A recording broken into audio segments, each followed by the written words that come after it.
All right.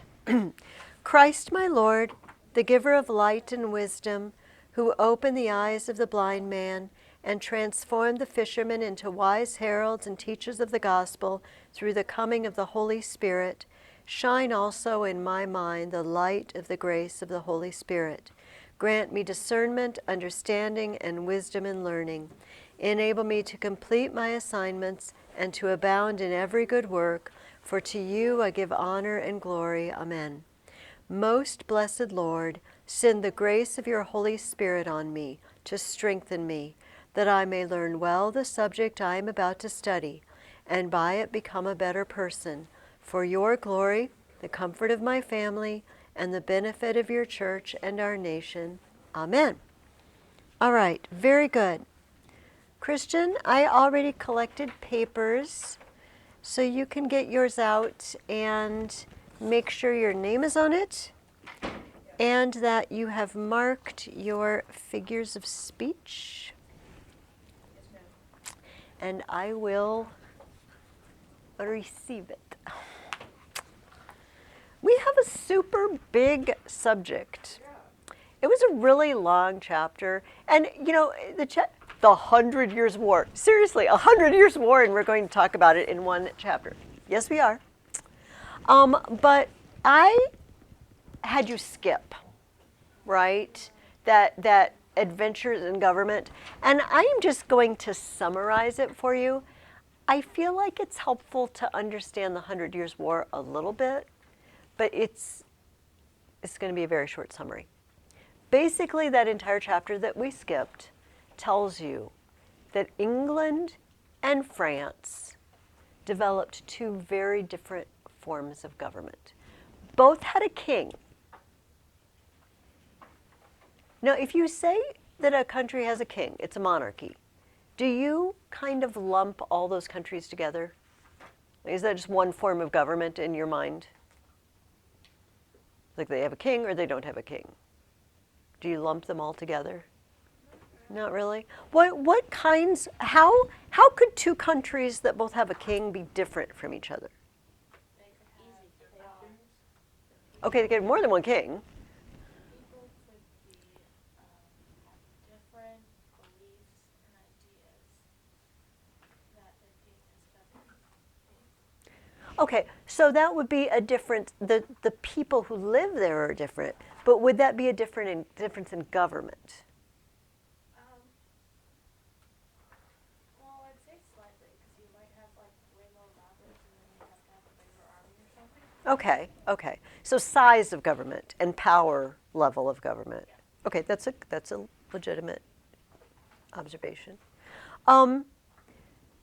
When you hear that a country has a king, do you assume that the king can do anything he wants? Not really. Well, that's what we're supposed to assume. Well, why do you say not really, Luke? Yeah, the king is supposed to be nice. Well, okay, I don't want to talk about what he's supposed to be like. What power does he have, Christian? Well, I think he might have limitations because the people under him, they might be able to control him. Okay, so you could have a limited monarchy and an unlimited. So we all have a vision of unlimited, right? Yeah. The king says it, and if the king says jump, you say how high, as they say, right? If the king orders it, you do it. And he can order anything he wants. We think of this like some of the Roman emperors, right? The really crazy, wacky ones who were ordering people to do really weird stuff, right? And who was going to tell him no? He could have you executed. Nobody's going to tell him.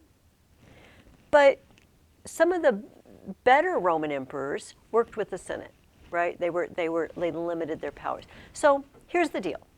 In England, do you remember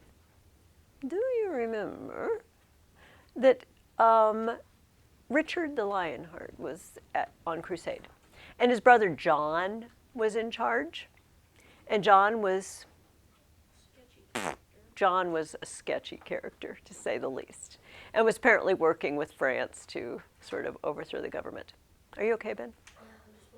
Okay, I am too. If that makes you feel any better, we can do this, Ben. Eventually, after Richard died, John became king. And he was such a bad king, mostly because he wanted money. He didn't just want money for himself. He wanted money for wars, but he did want money for himself too.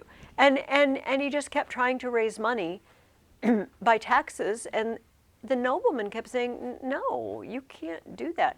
There's a parliament in England. We get to vote for things. And finally, they set him down and they said, here's a paper. It's called the Magna Carta. And it's all our rights, and you're going to sign it. And he did.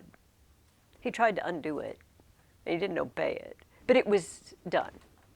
So in England, they got this idea. Kings can't do whatever they want. In France, kings got more and more and more powerful with very little ability to stop them. It became more unlimited to the point where, and some of you know this is outside the scope of the time period we're talking about in this class, but eventually they chopped the king's head off. Actually, the English chopped their king's head off too, so that's not a very good comparison. They had a revolution, the French Revolution, and they executed the king and queen and took over.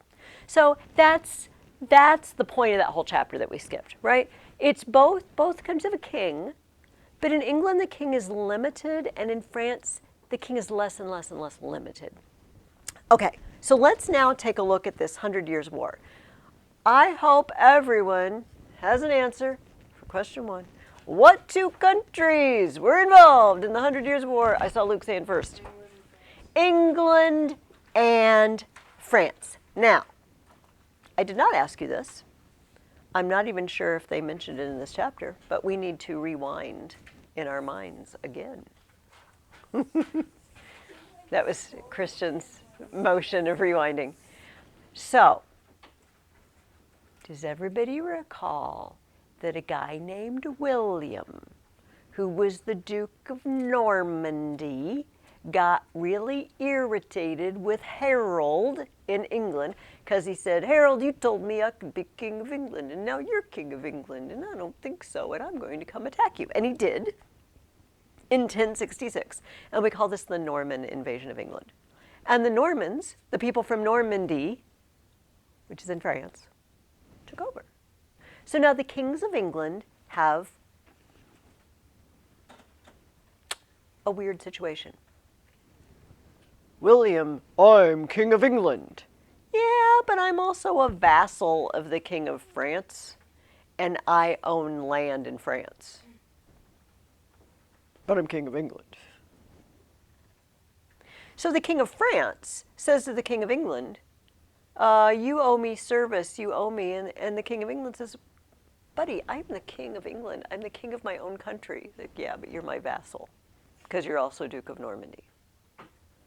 So can everybody see how they're going to start arguing? They're going to start arguing. And the king of France is going to say, you owe me. And the king of England is going to say, no, I don't. And the king of France is going to say, you are encroaching on my lands. And the king of England is going to say, no, I own that land in France because I'm the Duke of Normandy. And they're going to have problems. And so this war, it actually wasn't, first of all, it wasn't exactly 100 years. Second of all, it wasn't 100 years of fighting without any stops. They had little breaks. But just to give you an overview, let's all keep your finger, your pen, or whatever at your questions. But let's flip to the back of your book. And there's a map on page 84. You have to kind of turn it sideways. I'm going to read the caption so we can kind of walk through these 2 maps. First of all, we're going to take a look at the left map. And you might be able to see this is a close-up of France with England over there across the channel up in the north. The caption says this: when the 100 Years' War began in 1337, the English controlled only 2 territories. So look on that left map. A small outpost near the shortest crossing of the Channel, up by Calais, and the wine-producing region around Bordeaux. So does everybody see those darkish places that have arrows, held by England in 1328? Okay. By 1360, they had extended their reach in both areas, especially by capturing Calais in 1347. So in 1360, excuse me, they have added all of the diagonal lines. Frankly, this is a pretty big chunk of France that England is in charge of. All right, but time goes on. Now look at the right-hand map. By 1429, the English had lost ground in the south. See, that region about Bordeaux is much smaller, but vastly extended their reach in the north. Look how much of France England holds in 1429. Then the tide turned, and within a few decades, by 1453, they only controlled the port of Calais. They lost it all. And this would seem very odd, because when you read through this chapter, we hear about English victory after English victory, over and over and over. And a couple of them are some of the most famous battles in English history. And how did they lose it all? That's what we're going to look at. Excuse me. I'm not ill. I'm not catching. I'm just itchy. Okay. I don't think I have a cold. Okay. So, first up, this is one of my Mrs. Ferguson's bad maps. Are we ready? This is kind of England, and this is France. Okay? Okay? It's London. All right. So what is the top half of this island? Scotland. Scotland. And here's France. And England is between them. Does that make sense? So here's what kept happening during the 100 Years' War. As soon as the English army went over to fight, the Scottish would attack them, because the Scottish and the French were in cahoots, as they say. They were working together. This was always a problem, because they knew that as soon as they left, the Scottish were going to attack. So they kept having to put people here. They had to leave some soldiers behind here. Towards the end of our class, before I let you go, we're going to go back to Scotland and talk a little bit more about Scotland. But Dorothy Mills tells us the Scottish had taken the part of the French, or if the English were fighting in Scotland, the French helped the Scottish. So it wasn't, the 100 Years' War wasn't just France versus England, but it was mainly France versus England.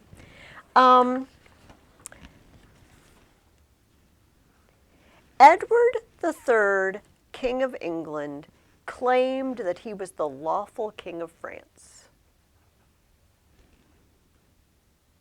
The claim was based on the fact that the mother of Edward III was the sister of Charles IV of France, who had died, leaving no son to succeed him. So his mother, his uncle, Edward III's uncle, was the king of France. And his uncle didn't have any children and didn't have a son. So he said, hey, everybody, I ought to be king. All right. And the French said, I don't think so. And the war began. Which army was the largest at the Battle of Crécy? And guys, I'm not totally sure that I pronounced that correctly. Christian, your hand is the highest. Was the biggest. The French army, but who won the battle? English. And how did they accomplish this amazing feat? Longbows. Longbows. Longbows. The English had invented a weapon, not invented, but refined, right? Because bows and arrows are old weapons. But they had refined this weapon. Longbows were literally long. Like the height of a man. 6 feet, plus. And in the right hands, those things could drive an arrow straight through your suit of armor. I mean, boom. It was awful. And I think we've talked about the fact that people who are good archers can shoot arrows really, really fast.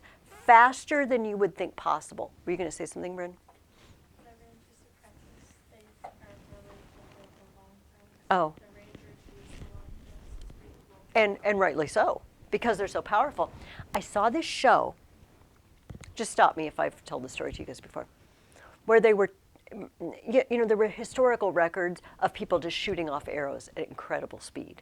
And I'm like, yeah, I don't think that's really a thing. But apparently, good archers, you don't reach into your quiver and just get one arrow at a time. You get a group of arrows and you hold them between your fingers. And then they can just whip them out. And I saw somebody do this on a PBS show or something, a documentary about, because you think, well, you could be really fast, but every time you've got to do that motion, right? So it's limiting. You could have them ready almost like a machine gun. Only a few. I mean, you couldn't have 20 of them. They were really, really good. And the French just didn't know what to do with this. The armor wasn't protecting them. Better shields. They need better shields. Yes, Bryn. They clip it on your belt. Yeah, that's where. Oh, That's possibly, except that if your arrow is long, see, then your quiver is fairly long, and it might hinder you running around. I am now just guessing. I know nothing about I know normal. fighting with a bow in battle. Historically, normal arrows were stored at the waist, but if the longbows. Yeah, if it's a longer arrow. So Edward III had a son, and they called him the Black Prince. That sounds awesome, doesn't it? His armor was all black, and that's why. But he sounds threatening, the Black Prince of Wales. And he distinguished himself at this battle. Dorothy Mills says it was one of the great battles of medieval history. And also she says, oh, actually, we didn't finish that. What weapon made the victory possible? We answered that. What new weapon was used for the first time? Gunpowder. Gunpowder. Gunpowder.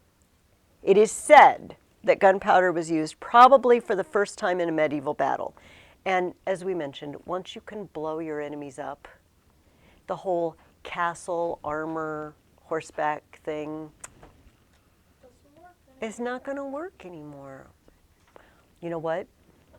Remind me, if we get done 5 minutes early, oh, crud, I can't. I don't have internet. Oh, except it's on my computer. There's an awesome song. It's all about fighting on horseback throughout history. It's much better than it sounds, though. Anyway, I'll play it for you guys. But anyway, so it's not that knights riding on horseback are going to disappear immediately, but it's not going to be long. Okay. Unfortunately, the war was not over. Calais was captured after 11 months. And it says the year after the surrender of Calais, France was ravaged by the Black Death. For next, I think it's for next week, we're going to read a little more about the plague. Christian looks really excited and happy about the plague. I was not happy. I was just like, it's fun to learn about it though. It is. And I have a fun visual aid to bring in. But in 1350, it's not the plague. It's not plague germs, don't worry. In 1356, the Black Prince was in France again. And they actually captured the king of France and took him to England. And they waited for him to get ransomed. What? It's sad. It's supposed to be this awesome person. I know.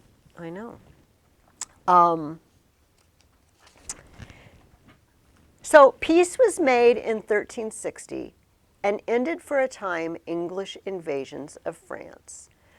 But France had rebellion in their camps and people were rioting.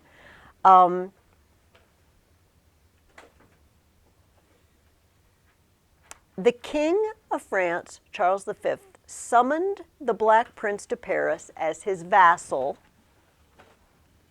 Remember, he's the Prince of England, but he's a vassal of the King of France, to answer for misgovernment. In other words, the people that he rules in France don't like his government.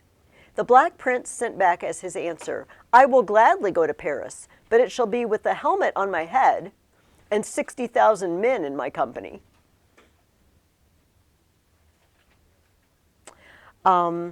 Leading to another huge battle at Limoges. Yes, ma'am. In the Hundred Years' War, most of the fighting was in France. Right? Almost all of the fighting was in France. Well, who was better supplied with like food and clothing and weapons? It would most likely be the French, but did the English have better stuff? You would think, but here's the thing.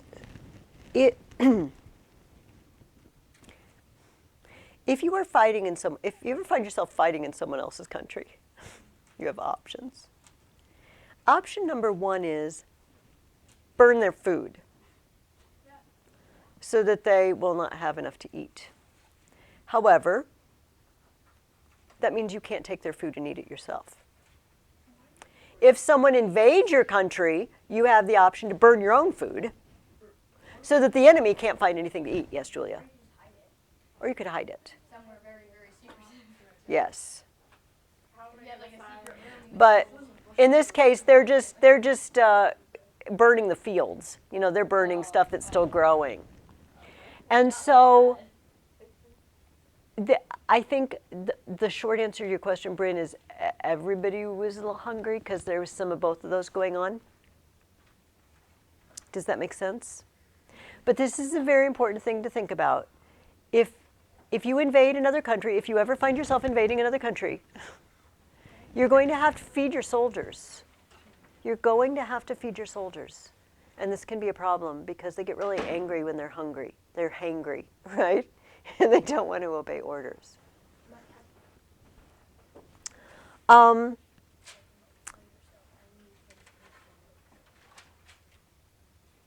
of the problems, okay, can we look at my bad map again? Actually, just a second. Thank you, Christian. I need affirmation. Actually, can you just turn to page 83? Europe in 1300. So this isn't really on there, but up around Denmark and to the left of Denmark, where the Holy Roman Empire is, but along the coast there, is an area called Flanders. And in Flanders, and they had a lot of sheep. I promise you I'm going somewhere with this story. And people like sheep because they have wool. So Flanders had a great wool industry, but for a while they had a deal with England where they were shipping raw wool to England, and England had factories where they were turning it into cloth and processing it. And so they were working together, but the French were in control of Flanders and they were not happy under their French management. So Flanders went to England and said, we want to be allied with you. And England said, well, why don't you rebel against France? And they said, well, we signed a treaty that we're not allowed to rebel against the King of France. Except if you call yourself the King of France, then we can fix that because we'll serve you and you'll be the King of France and we won't be rebelling against the King of France. So there was a lot, the point of this story is there's a lot of stuff going on behind the scenes. It isn't just England hates France and France hates England. There's other stuff going on too. All right, the Black Prince died. He was only 46 years old. And the new king was 9 years old, the new king of England. I don't know, but he didn't do him much good because he was not a great king. Okay, I'm going to tell you a very brief, but in my opinion, interesting story. This was Richard II. Richard II grew up, and you know what it reminds me a little bit? Do you remember the story of Solomon's son in the Bible? Solomon had a son named Rehoboam. And Solomon died, and Rehoboam was king. And he was maybe a teenager, you know, maybe a very young man. And, you know, he'd grown up. His dad was Solomon, super rich. And the tribes of Israel came to Solomon because they'd kind of had a deal with David and Solomon that he would rule over them. And they came and they said, we make a deal with us, you know, like your dad and your grandpa. And they said, you know, your dad Solomon, he was pretty hard on us. Taxes were high. And, you know, maybe you could cut us some slack. Maybe you could just not tax us so high. So Rehoboam, Solomon's son, got together the old men who were the advisors of Solomon, and they said, look, this is good advice. If you are nice to the people, they will love you and they will serve you. Awesome. Then Rehoboam gathered his teenage friends that he grew up with and partied with, and they said, buddy, you're the king. You can do anything you want. Just sock it to them. They tax him and tax him because we need parties. We need stuff. You need money. And Rehoboam listened to his young friends and was very, very harsh to the leaders of the tribes, which led to the two being split. There was a kingdom of Israel and a kingdom of Judah for much of Old Testament history. Richard II was like that. He had young friends who grew up with him in the palace and like, buddy, let's party. And through a series of bad decisions, one of his cousins decided to take over. He actually exiled him, and then he took away all his property while he was in exile, and he came marching back, and he said, this is not cool. This is not according to Magna Carta and all the rights that we have. So there was a civil war, and this guy took over, and he became Henry IV. But he felt kind of bad because, I mean, he rebelled against the king. He rebelled against the lawful king. Well, when Henry IV died, and by the way, the 100 Years' War is still going on while all this is going on in England. His son, Henry V, was known to be a little bit of a party boy himself. But his dad died, and Henry stepped up. He was a young man, and he just became an amazing king. And he led troops. I've kind of blown up the next question, but we will see if you're listening. What English king fought the French at Agincourt? Henry V, this guy whose dad rebelled against the previous king. And did he win? Yes. Oh man, did he win? Supposedly, according to the English chronicles of this battle, there were 8,000 French dead at the end of the battle and 26 English. Wow. Well, that makes 26 That's insane. Yeah. Now, the source I consulted said more realistic is probably more like 1,600, But still, 1,600 versus 8,000. They were in a bad, bad way. The English just wanted to go home. They'd taken some towns, but they were sick. Winter was coming on, and they were marching back towards Calais, and the French came out to attack them. And it rained. It rained the night before, and the place where they were going to fight was a mud pit. And the French horses couldn't maneuver in the mud pit. So all this French cavalry ended up not being much use. The English had longbows, and they just roundly trounced the French. Say again. They used them. And they used them. And so under the treaty, Henry V is going to marry the King of France's daughter, Catherine. So their child, see, his dad would be King of England and his grandpa was the King of France. And the idea is that this child, when they have a child, would be King of England and France. Bad idea. However, Henry V didn't live much longer. He did have a son. Henry VI pronounced at his birth King of England and King of France. But it didn't work out. And that takes us to the last round. And that is Joan of Arc. Have you all heard of Joan of Arc before? Yeah. Okay, it's very famous, very famous. And did you know, how much did you know before you read this? Or Okay. So tell me some of the amazing things that Joan of Arc did, and why did she do them? Ben, can you tell me something amazing she did? She helped King Dauphin Charles recover his land. Yes. Save France. So the thing that looks like Dauphin, they pronounce it, means the prince. It's just what they call the prince in France. He wasn't really king. I mean, France was so almost turbulent. France was so messed up that they couldn't actually have a coronation. Okay, can we answer the second part? Why did she do all these things? Because God and saints told her to. St. Catherine, or who else? Was it St. Catherine of Siena or St.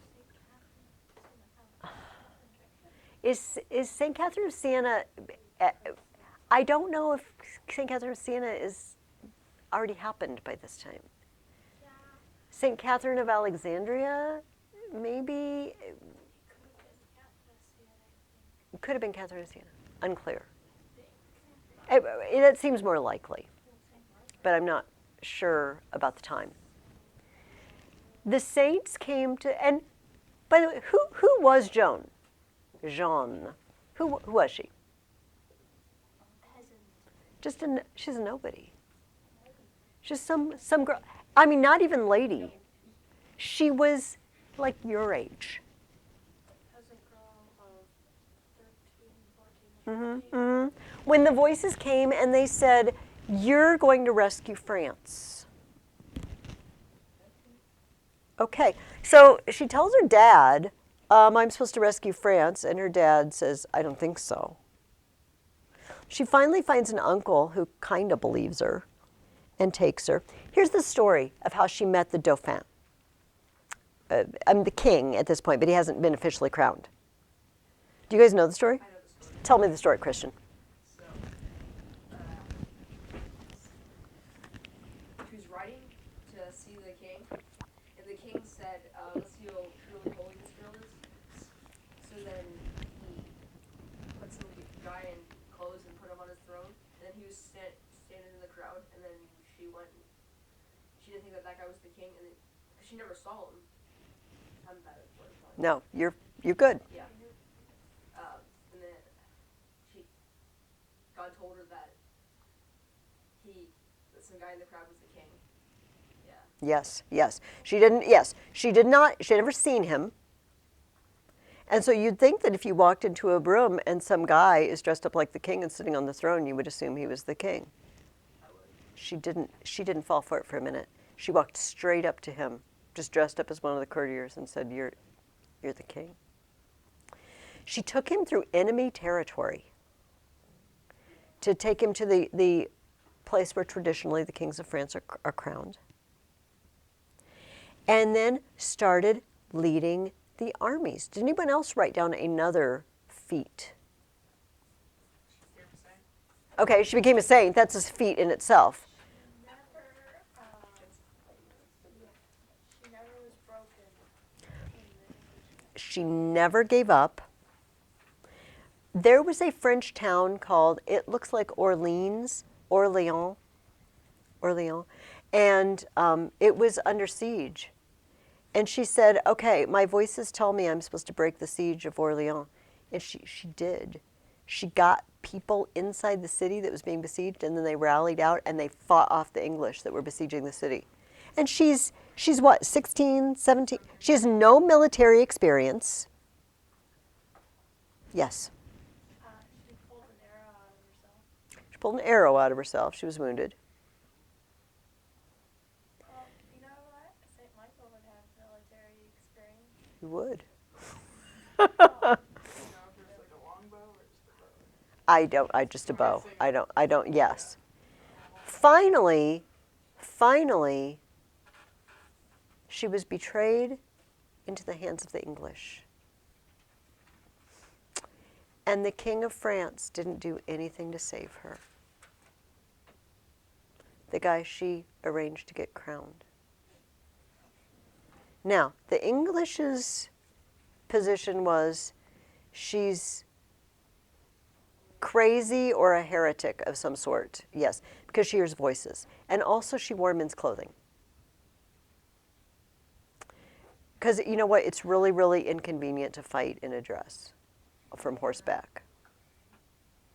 She cut her hair short because it's really inconvenient to stuff all your hair inside a helmet.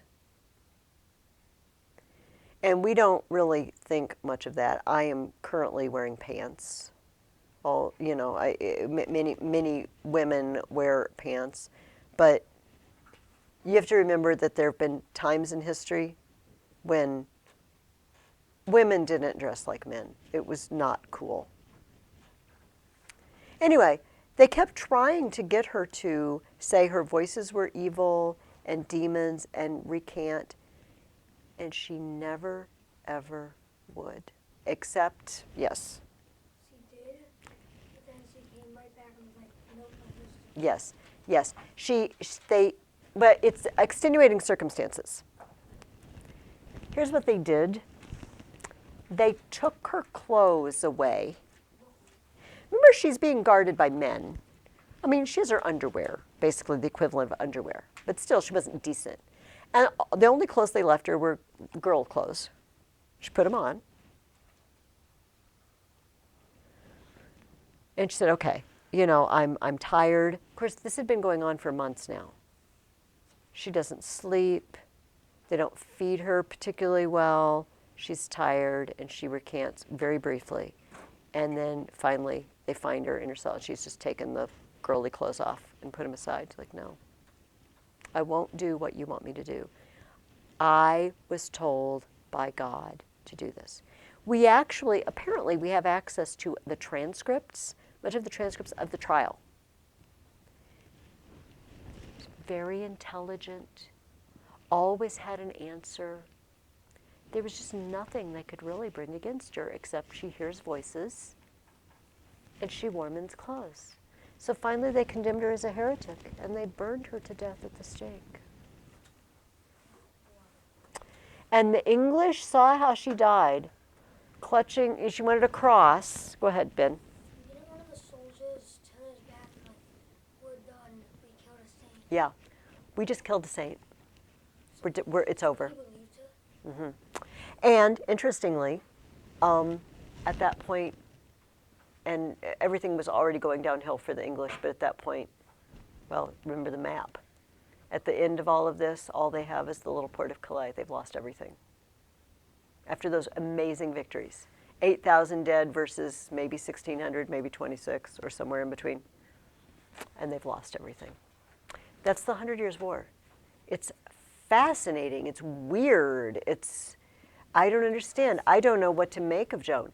If you are really, really into Joan of Arc, there's a great book called The Personal Recollections of Joan of Arc. It's by Mark Twain, who wrote Tom Sawyer and Huckleberry Finn. I know, but it's not funny. And he was not a Christian man, but he loved Joan of Arc. And it's very long. It's like a 600-page. It's very long.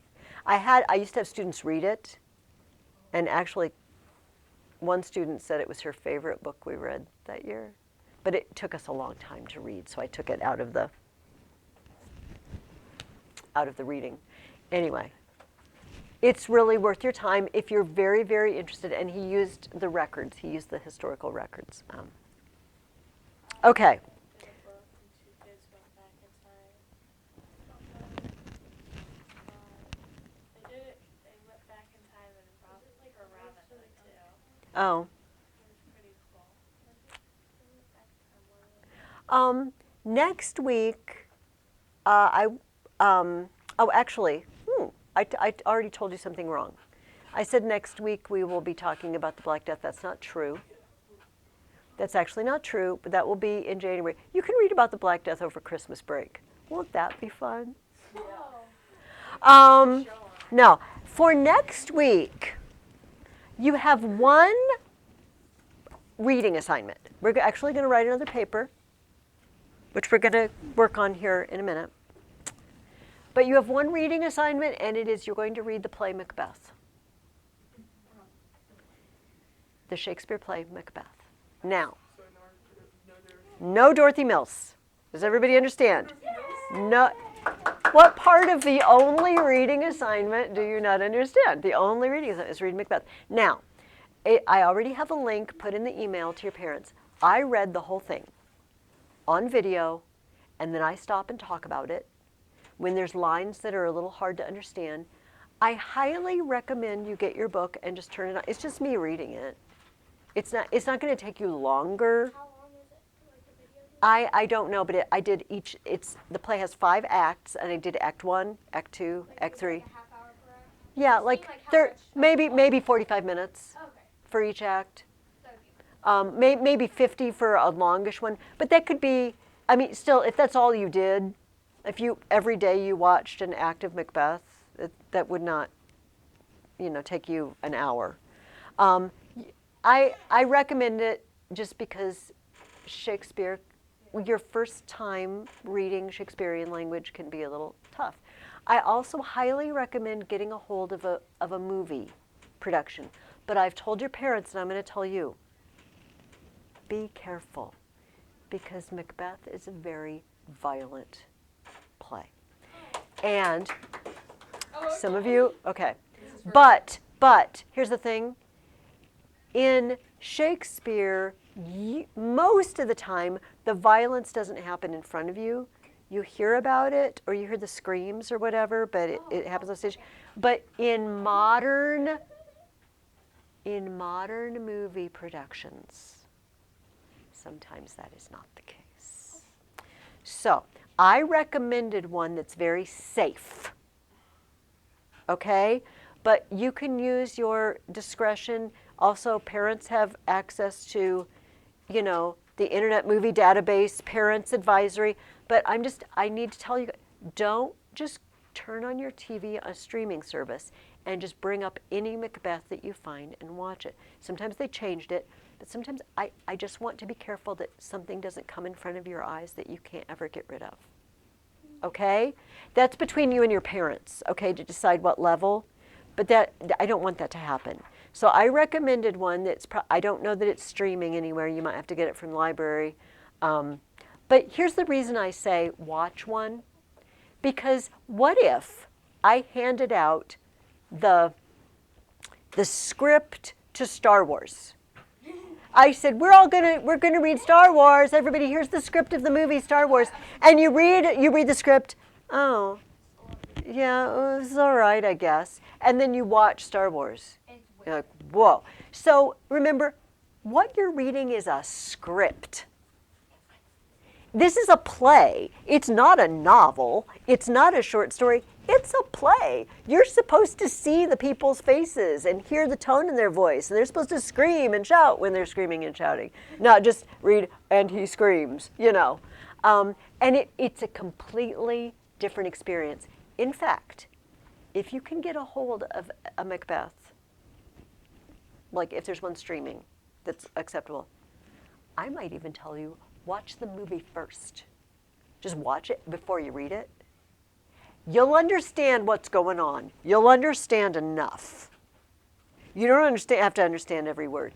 But remember, if you only read it or listen to me read it, you're reading a script. It's going to be very lacking. All right? Understand? And you're all going to take my warning, and you're not just going to bring up any R-rated Macbeth.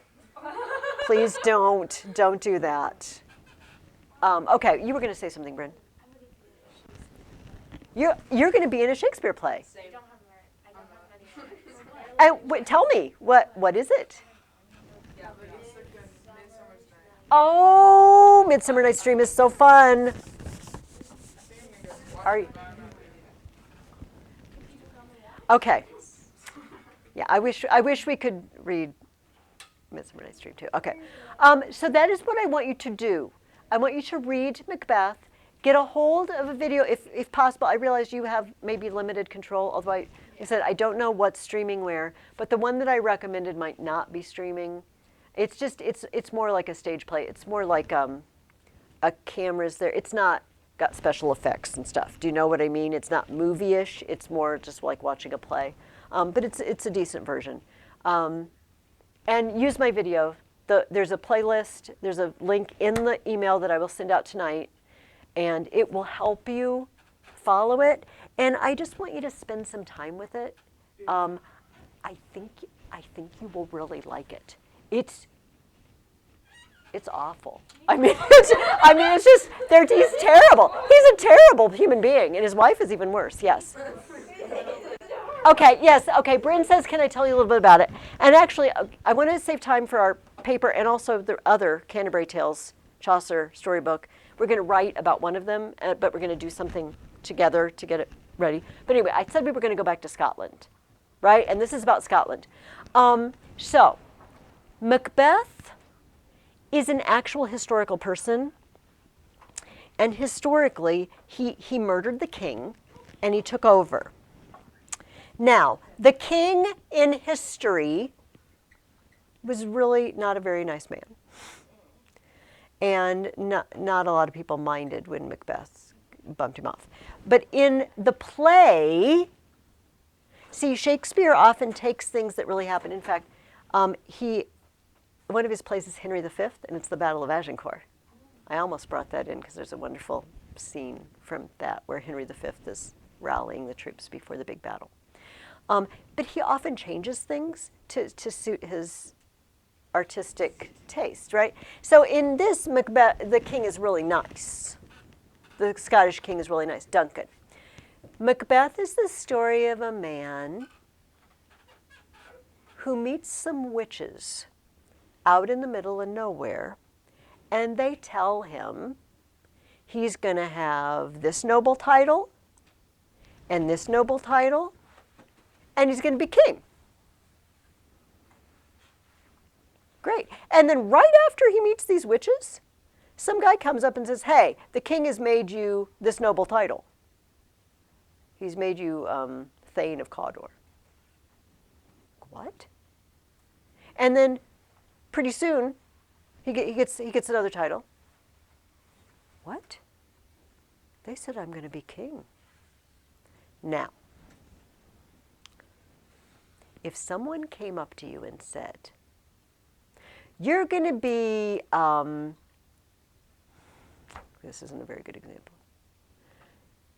You're going to be rich and you're going to be the new king, all right? And then suddenly you find out you've inherited a bunch of money and you're rich. You go, oh my gosh, that part came true. I think the king part will come true. And then you start thinking about it. I wonder if the king part will come true. How could I make the king part come true? I wonder if there's anything I could do to make the king part come true. I could. Well, no. And so the problem is there are some things we do in life that once you do them, you can't undo them. And they do things to you. They change you. So that's all I'm going to say. And I also want to say this. Often in Shakespeare plays, the ones that are a tragedy, I will tell you this is a tragedy, simply because a lot of people die. There's a lot of dying. There's a lot of dying. But often, the person in the center of it all has a flaw, a character problem that brings it all on. And I'd like you guys to think about, what is there about Macbeth that seems to make him an easy mark for all this to happen to him? Would this have happened to just anybody? Or did it have to be a certain sort of person? You can think about it. We'll talk about that. The reason I just wanted you to read that by itself, I want to spend pretty much the whole time next week just talking about Macbeth, because it's so full and rich. Okay. The other thing you're going to do is a paper. It's not going to be too hard, and we're going to do a bunch of it together. Basically, we're going to do a lot of what you're going to write together. But I want to focus on the story of patient Griselda.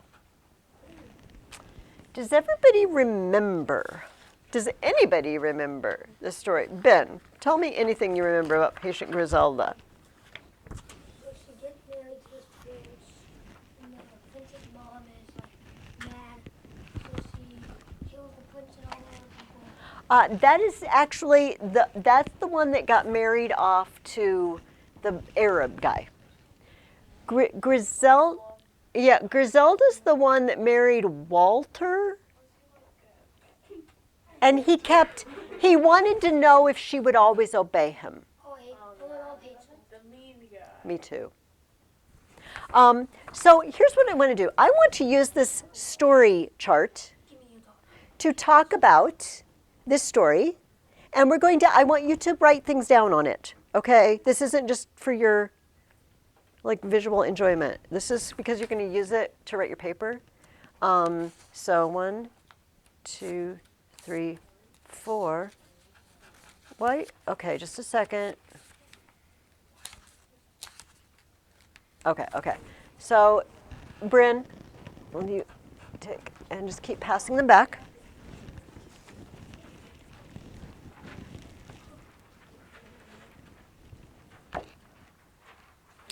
No, Ben, I detest this story. I want to smack him. I'm just going to be very, very open with you that I really don't like this man. But I shouldn't be leading you in that direction. Okay, so everybody, look at the paper that you have in front of you. Why does it say the Yeah, Peter Rabbit, because I scanned this out of a book and it was to use with Peter Rabbit, but I didn't want to scan a bunch of them. So anyway, we're not doing the Tale of Peter Rabbit. Sorry. We're doing Patient Griselda. You can cross that out and write Patient Griselda over it if you want to. Now, I want everybody to look at the chart, and I want you to look at the circles that form a pyramid, right?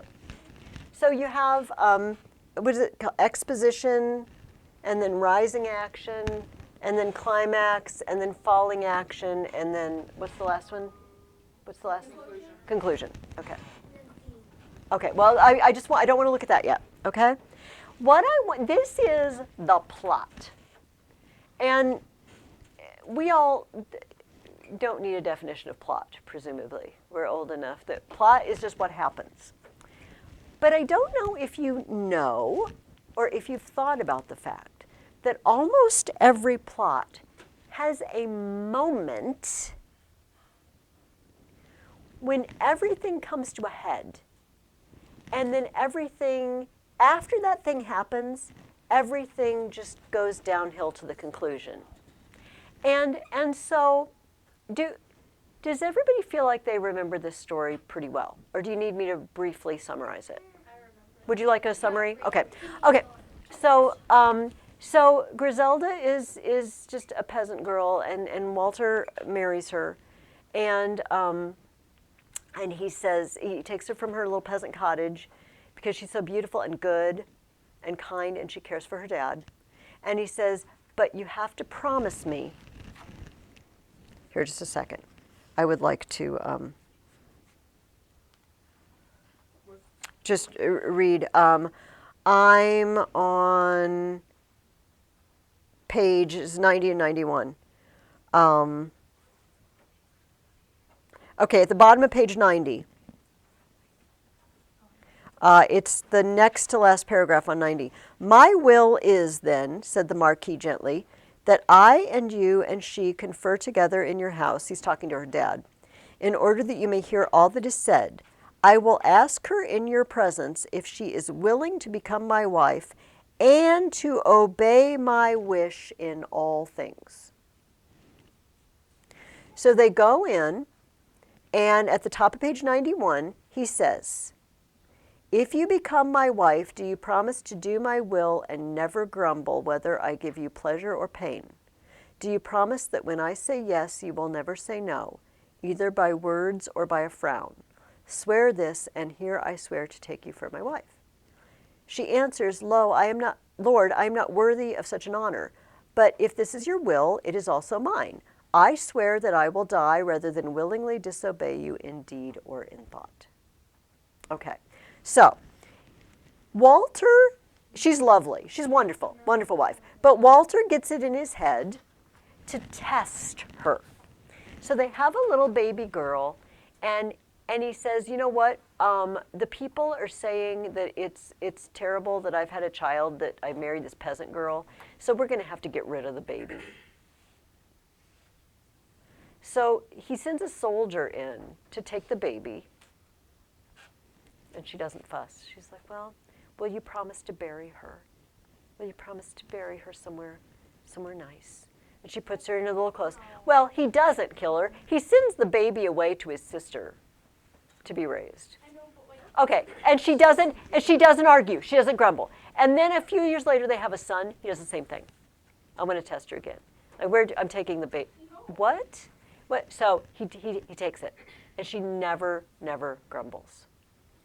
Yes, Bryn. Can you give me your personal opinion on what you think the sister is thinking in this? That is a good question. I do not know. That's a hard question. So, I know. Then eventually he says, well, he's still not done testing her. Well, you know, the people are really unhappy that I married you because you're poor and a nobody. So I'm going to have to send you away and divorce you and marry another woman who's noble. And so I want you to leave. You need to leave behind everything I've ever given you. And you have to just leave in the nasty clothes you had when I met you, whatever. And she goes back to the little hut where she lives with her dad. And then, so in the meantime, he's called his sister and he says, send my son and my daughter, but don't tell anybody who they are. And he pretends the daughter is going to be the next wife. Everybody, this beautiful girl is coming. It's like, oh, she's the Marquis's next wife. So then he calls Griselda. He sends somebody to the hut and says, oh, Griselda, you know, because you lived with me for so long, you know how I like things decorated. Will you come decorate the palace for the new wedding?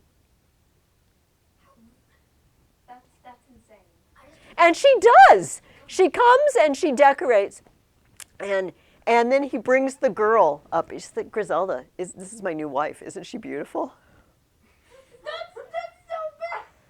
And Griselda says, oh, I'm sure she'll be a much better wife. And at this point, Walter cannot stand it anymore. And he breaks down and says, look, this was all a test. She's our daughter. She's your daughter, and this is your son, and you are. I'm never going to send you away. And they put the fancy clothes back on her, and they have a big feast and everything. And Griselda's just okay with it. Okay. That's adorable. Christian, don't get any idea. So, that is the rough plot. Now let me throw it back to you guys. At what point in that story does everything break open so that there's only one direction it can go? Yes, like it's just going to go to wrap up now. There's something that happened that is just from there. It's just well, but okay. Winnie told her.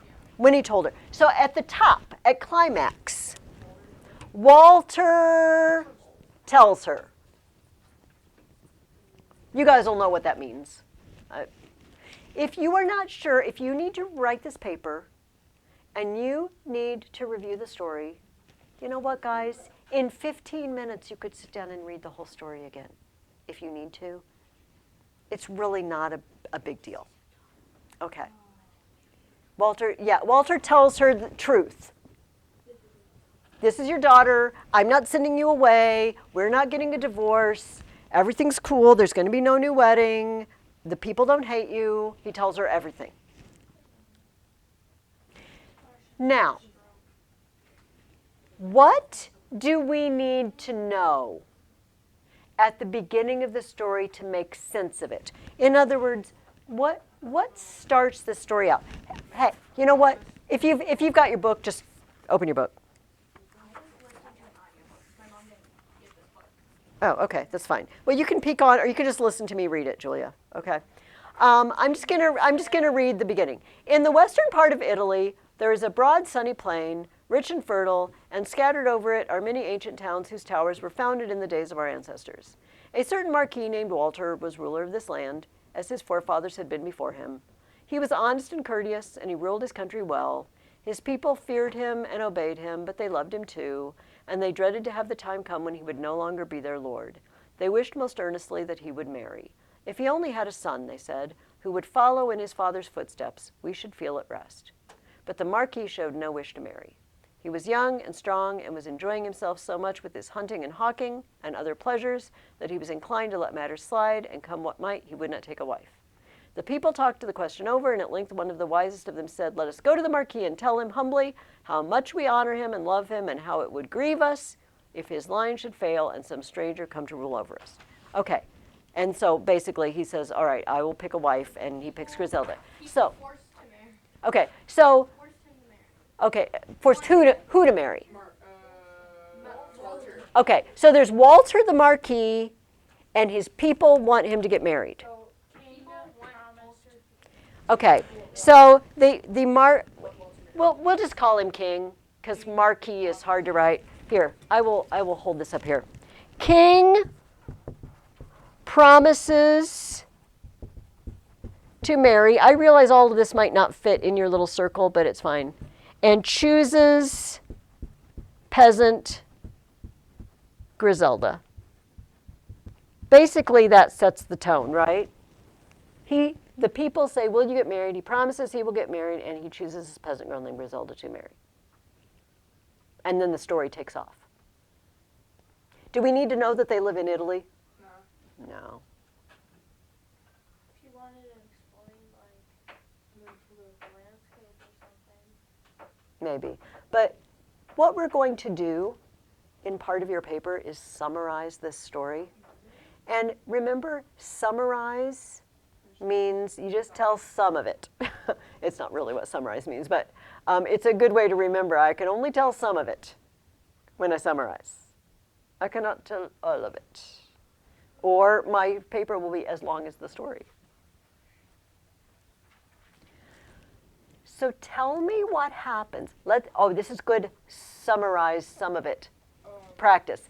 What happens between he chooses Griselda to marry, and then he tells her the whole truth? What happens in between? Okay. What else, Ben? Okay. Baby, boy, girl, and wife. Okay.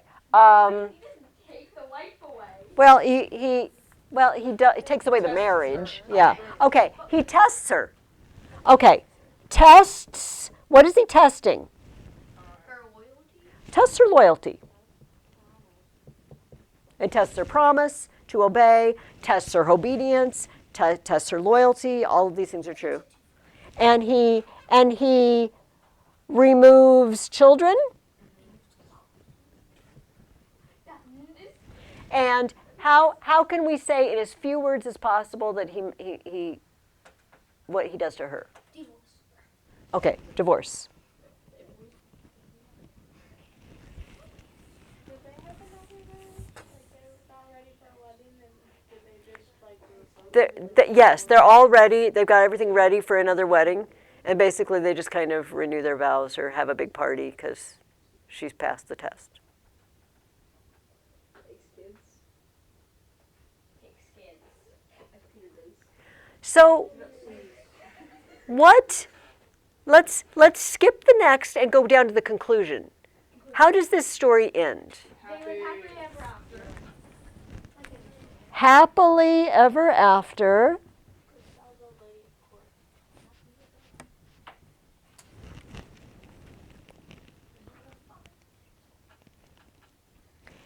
If that's the case, what is the falling action? What happens between he tells her and they live happily ever after?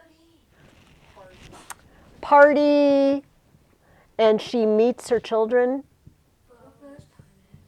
No, he I know, it's just awful. It just makes me want to throw the book across the room and then stomp on it every time. That's insane, though. Like doing that for like 4 years or more. No, because it's, Yeah, because she was long. Okay. yeah, it was like 16 years. Yeah. Well, that's like insane. Yeah, For how long it was. I agree. I mean, even if it was just a day, it's just insane, but he's a whole, okay. I like the vehemence with which Julia is responding to this story because, okay, so let's stop before I say the next thing. Does everybody feel like with those 5 circles, one could write a paragraph summarizing this story? That is the first thing I want you to do. That's the first element of your paper. Well, there's one of the things, all right? But it's probably going to be the first main thing you do. Basically, in this story, there was a man, a king, who wanted to marry, and he chose her. He decided to test her loyalty or obedience or whatever by doing these things. Finally, when she passes the test, he tells her the truth. They have a big party, and she meets the children, and they live happily ever after. That's how you're going to summarize the story. Ben, come down. Can you give a bit more detail on the paper? You don't need much more detail. If you don't, again, a summary is some of it. Not like telling the story. Like, Don't retell the whole story. just be like in this story. In the book, the Chaucer storytale that is Blank, blank, blankety, blank, blank, blank. Yes, but fill those blanks in. Ever after. Now, can I erase this? Yeah. Does everybody have this? Because I have something else I want to put up here. Could you guys flip that paper over? And it's just empty. And I would like you to write something on the back.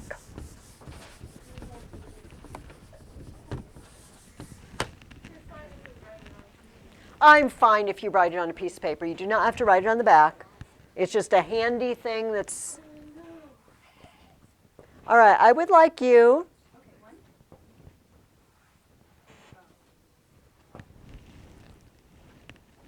This is only going to be 4 paragraphs.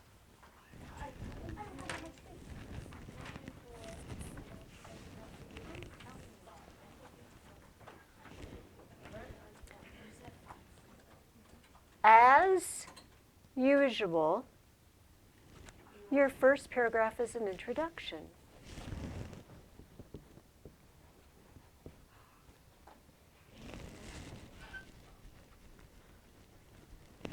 And you had an introduction in your one you just gave me, right? Yeah. Yeah. Which I'm suddenly blanking out on what you were writing about. Oh, should our seat have returned? Yes, okay. Okay. So in the introduction, just to remind you, I need to know You have an attention getter. Did we talk about this before last week? But it's a good reminder. Okay. And does anybody remember what's a way to catch your reader's attention? Question. Ask a question.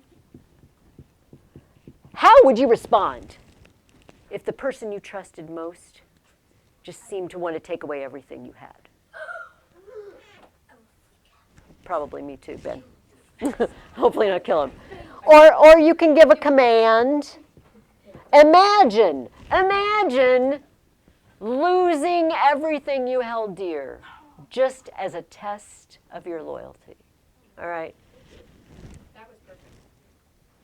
You can use those. You can use those. You can use those. Another thing is I need to know the title and the author. All right? What is this story? In the story Patient Griselda, in the Chaucer storybook, this very thing happens to poor Griselda.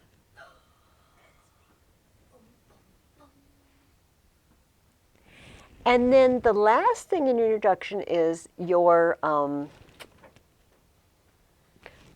points. You know, in the one you just did, your points were the reasons our seat should come back or the reasons our seat shouldn't come back. No. Because then you might say, well, what are my points, Mrs. Ferguson? Hold on to that thought. Okay? Summarize the plot. Summarize the plot. That is paragraph 2. How are you going to summarize the plot? What are you going to use to summarize the plot?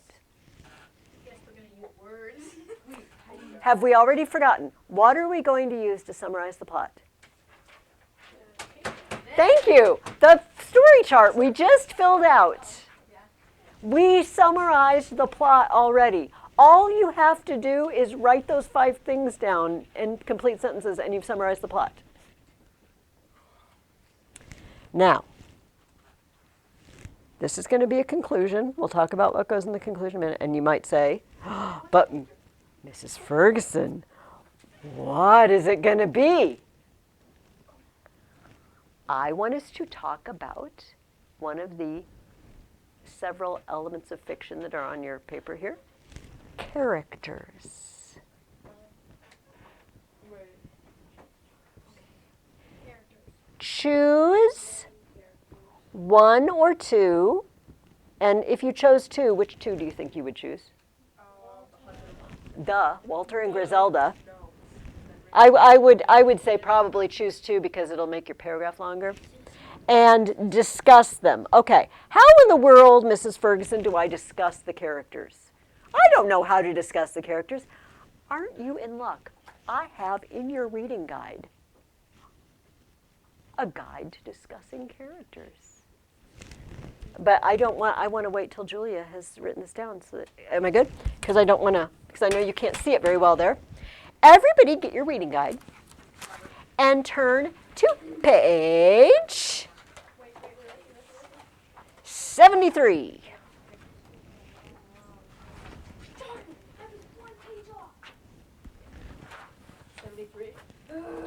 And it says, literary analysis, response to literature analysis topics. Are you guys with me back there? Yeah. And you see analysis topic 1 is character, main character. Oh, how convenient. Let's take a look at what it says. It says detail options, choose 1 or 2. In other words, you don't have to talk about all of these things. But what in the world do I say? You know, Walter the Marquis is what? First it says, choose from the list of character qualities on page 164. Mrs. Ferguson, I don't have page 164. Yeah. Yes, you do. Flip the page, and I put it on the back. Do you see character qualities? I know, but it's from another book. Look at all the character qualities. Alertness, benevolence, cautiousness, enthusiasm, faith, justice, laziness, loyalty, thoroughness, tolerance, truthfulness. I would like you to choose 1 here, let's write this down because I feel like you will forget if I don't have you write it down, okay? How do I discuss? For each character, so if you're choosing 2 characters, for each character, pick 1 or 2 qualities and tell where you see them. In other words, Griselda shows contentment when she allows anything to happen and doesn't talk back. Griselda shows self-control when the soldier comes in and takes her baby away and she just gives it a kiss and tells it goodbye. Or Walter shows insensitivity by thinking it's okay to take away a woman's baby. What is the word after qualities? And tell Okay, where you see them. In other words, give an example. Don't just say, Walter is insensitive. When he Yeah, show me when. Or don't just say, Griselda shows loyalty. Griselda is loyal. shows loyalty when her baby is being Yes, yes.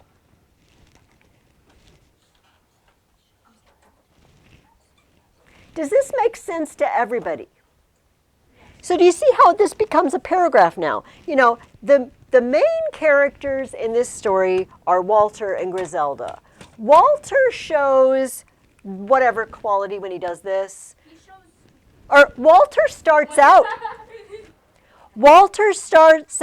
showing benevolence because his people all love him and they don't want him to die without an heir. But later he shows stupidity, perhaps. for taking a child away from their mother. And then you can switch to Griselda. Griselda shows, she's living with her dad. She shows great virtue when she cares for dad, and it's this virtue that attracts Walter. But later, she is forced to show her loyalty, which she does, but beyond all bounds. Okay, tell me how you feel about these characters. Tell me what you see in the story. And Julia, if you needed to, you could, whatever you listen to it, like you could just listen to it again, because something, now that you know what you're doing, something might jump out, and it probably wouldn't take you very long to just listen to that one. Can you just go to that one story? Yeah. Is on a track? Okay. I think on YouTube it shows like what the stories are. Okay, about and- awesome, awesome. So it wouldn't take very long. And then in your conclusion, okay, so what's the point? The point is characters. What are you going to discuss? The characters in this story show an amazing range of qualities from benevolence and virtue to just downright meanness. But somewhere you're going to tell me you're going to talk about characters. Somewhere that's going to be in the introduction. You're going to talk about characters. Is this going to be one paragraph or are there going to be 2 different ones? You mean the character? No, like, did you like summarize the plot and then the characters pick 1 or 2? Would they be mixed together into one paragraph? Oh, yes. So, no. See, look, paragraph 2 is summarize the plot. Okay. Paragraph 3 is discuss the characters.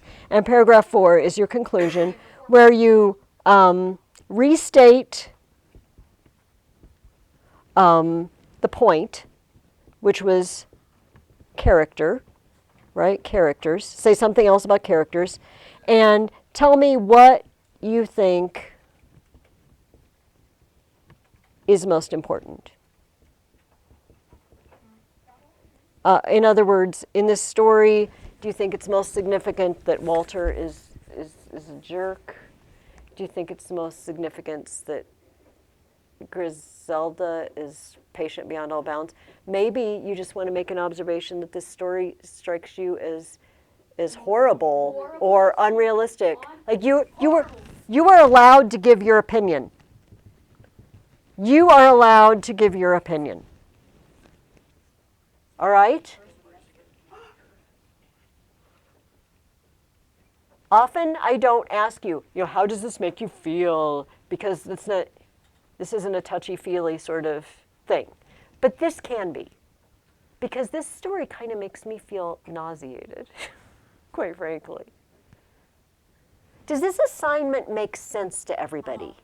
Julia's got a frowny face, though. What's the word underneath you? Most. okay. What you think is most important. I'm sorry that my writing is so very bad, Julia. So then when it says restate point, you just restate. Yes, the characters in this story are revolting, or the characters in this story are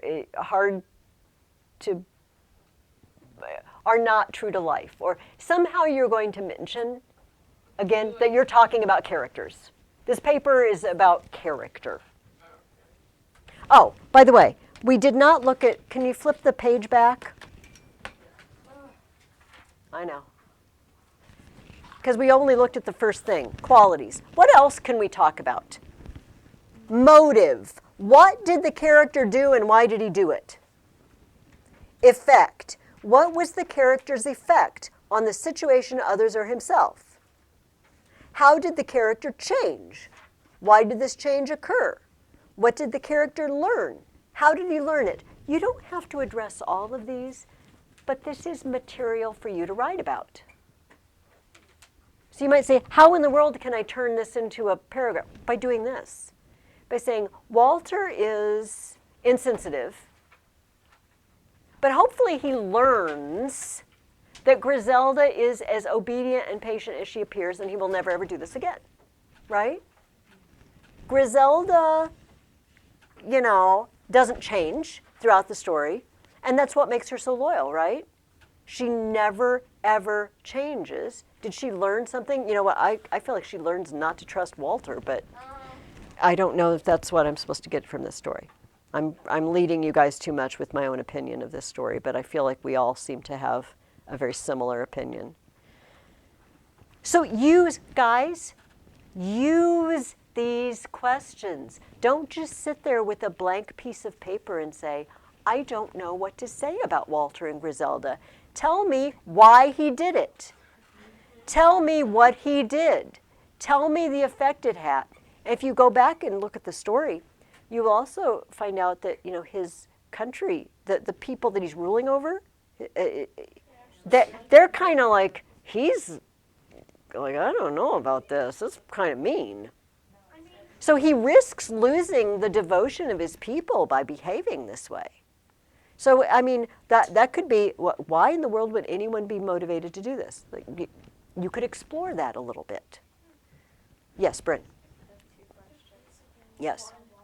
What do you think Walter's upbringing was like?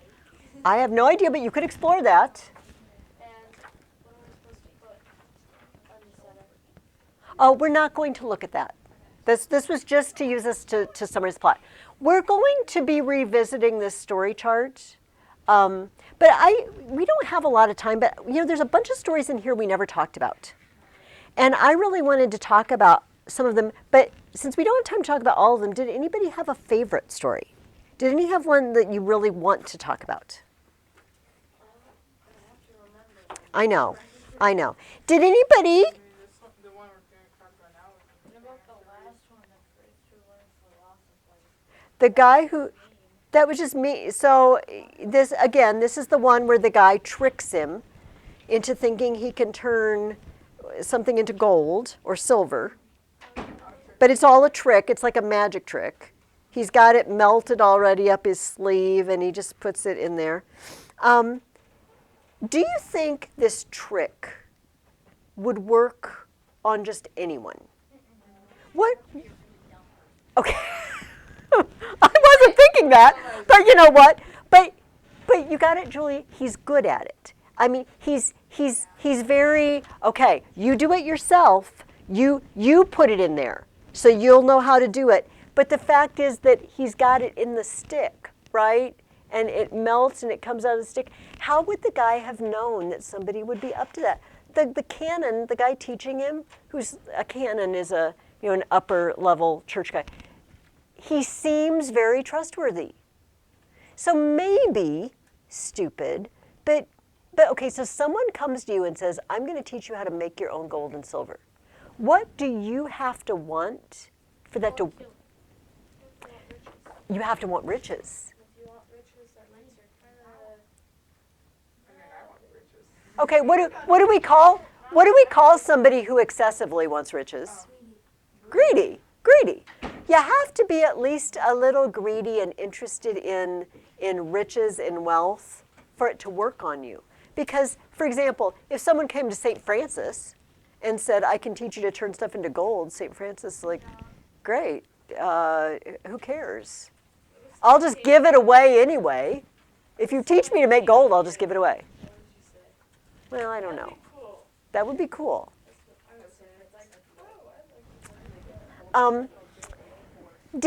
So there was a story called The Brazen Horse. Did this remind anyone? What?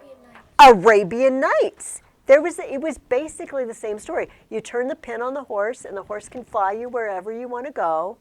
We met this before. There was another story you read that we've met before too. The King Arthur story. Which King Arthur story?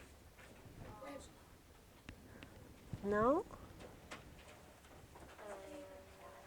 This. Yes. It was the.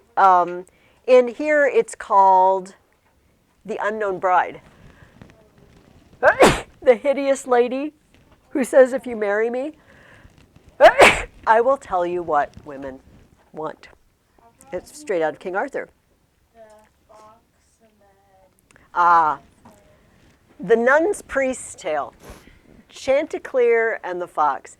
Everybody loves this one. Well, people love this one. What's odd about that story? I can't find all of them. I remember there were several off.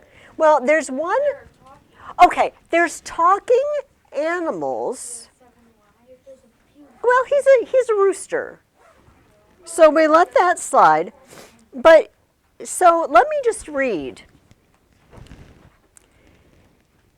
It came to pass one morning early, when Chanticleer was sitting on the perch among his 7 wives, he began to groan as if he was troubled by some bad dream.